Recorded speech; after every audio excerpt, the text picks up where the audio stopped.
अपना नियत कर्म करो, क्योंकि कर्म न करने की अपेक्षा कर्म करना श्रेष्ठ है। कर्म के बिना तो शरीर निर्वाह भी नहीं हो सकता। ऐसे अनेक छद्म ध्यानी हैं जो अपने आप को उच्च कुलीन बताते हैं, तथा ऐसे बड़े बड़े व्यवसायी व्यक्ति हैं जो झूठा दिखावा करते हैं कि आध्यात्मिक जीवन में प्रगति करने के लिए उन्होंने सर्वस्व त्याग दिया है। श्री कृष्ण यह नहीं चाहते थे कि अर्जुन मिथ्याचारी बने, अपितु वे चाहते थे कि अर्जुन क्षत्रियों के लिए निर्दिष्ट धर्म का पालन करे। अर्जुन गृहस्थ था और एक सेनानायक था, अतः उसके लिए श्रेयस्कर था कि वह उसी रूप में गृहस्थ क्षत्रिय के लिए निर्दिष्ट धार्मिक कर्तव्यों का पालन करे।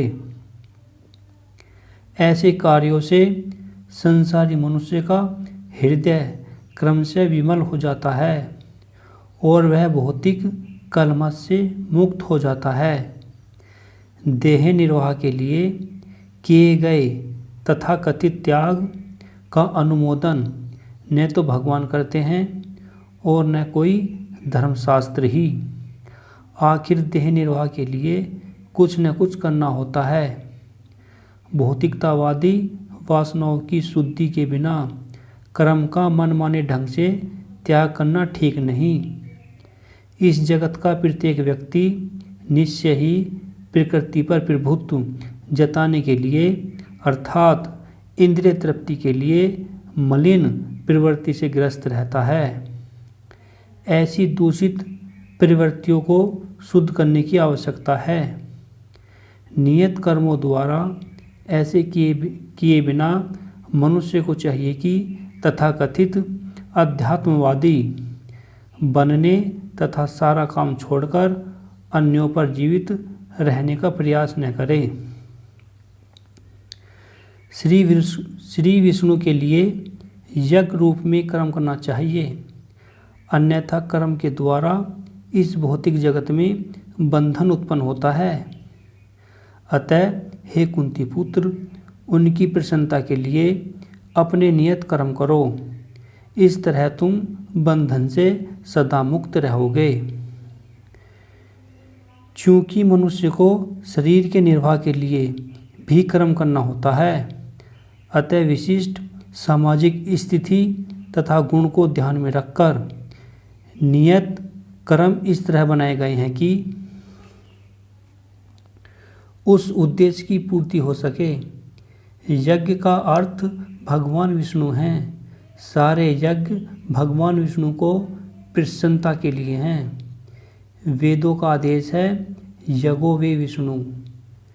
दूसरे शब्दों में चाहे कोई निर्दिष्ट यज्ञ संपन्न करे या प्रत्यक्ष रूप से भगवान विष्णु की सेवा करे, दोनों से एक ही प्रयोजन सिद्ध होता है।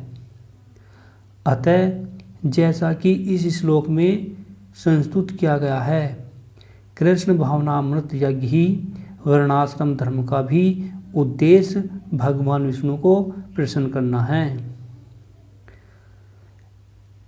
विष्णु पुराण में कहा गया है, अतः भगवान विष्णु की प्रसन्नता के लिए कर्म करना चाहिए।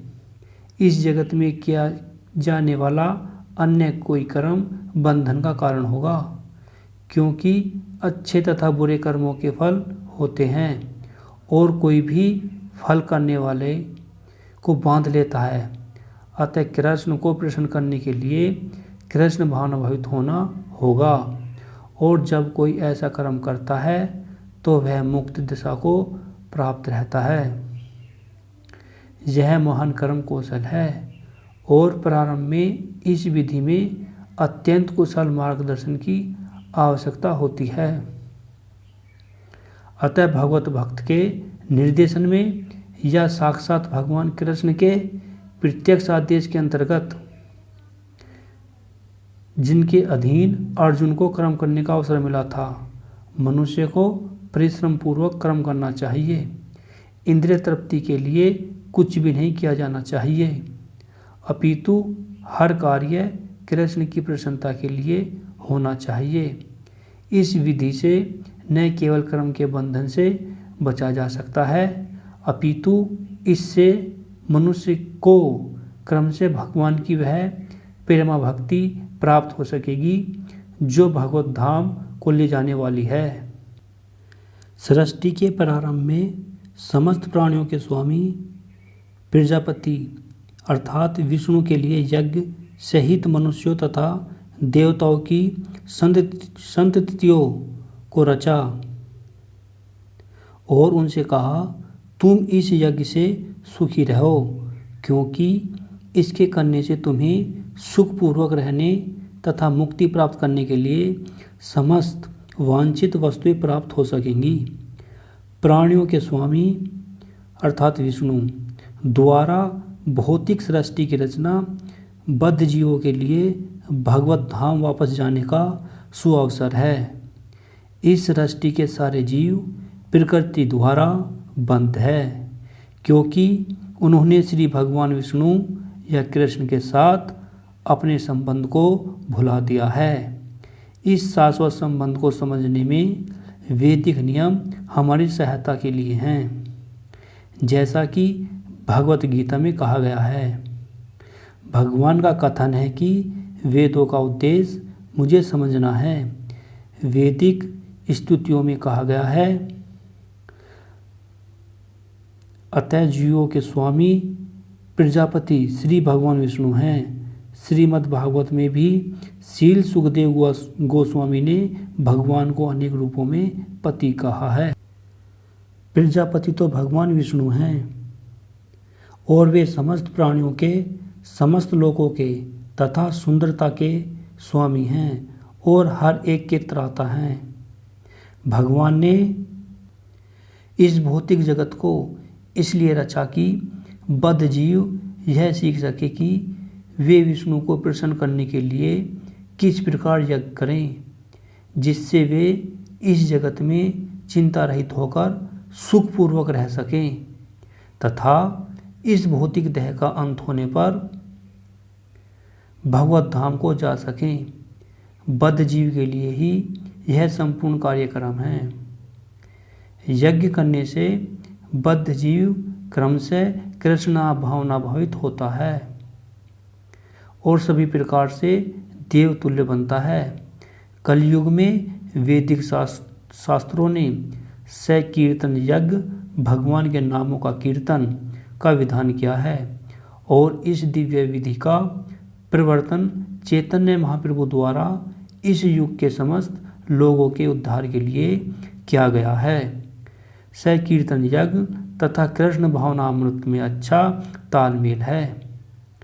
श्रीमद् भागवत में सकीर्तन यज्ञ के विशेष प्रसंग में भगवान कृष्ण का अपने भक्त रूप अर्थात चैतन्य महाप्रभु का रूप में निम्न प्रकार से उल्लेख हुआ है। इस कलयुग में जो लोग पर्याप्त बुद्धिमान हैं वे भगवान की उनके पार्षदों सहित सकीर्तन यज्ञ द्वारा पूजा करेंगे। वेदों में वर्णित अन्य यज्ञों को इस काल में कर पाना सहज नहीं, किंतु सकीर्तन यज्ञ सुगम है और सभी दृष्टि से अलौकिक है, जैसा कि भगवद गीता में स्तुति की गई है।